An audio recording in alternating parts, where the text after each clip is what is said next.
Hello everyone, good evening. So off duty na naman ng katulong. Nilipat na naman ako sa kabilang building. So ganito ang life ko, guys. So tumawag yung aking agent. Ay, umulan pala. Na ready to sign contract daw ako. So ibig sabihin, nagustuhan nila ako, guys. Kasi hindi ko naman alam na kung gusto nila ako, kasi nag-refuse naman ako, guys, sa massage.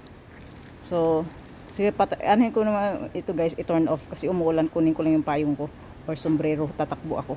So sombrero lang ginuha ko kasi kunting lang naman, kasi sa hallway ako dumadaan. Sa kabilang building naman kasi ako natutulog, guys, sa parents ng amo ko. Doon ako natutulog. Tapos yung parents ng amo ko, ang household worker niya ay isang Indonesian. So ganito araw-araw ang life ko, guys.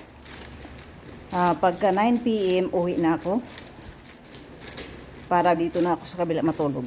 So that is it, guys. Thank you so much for watching and please follow me. Bye for now.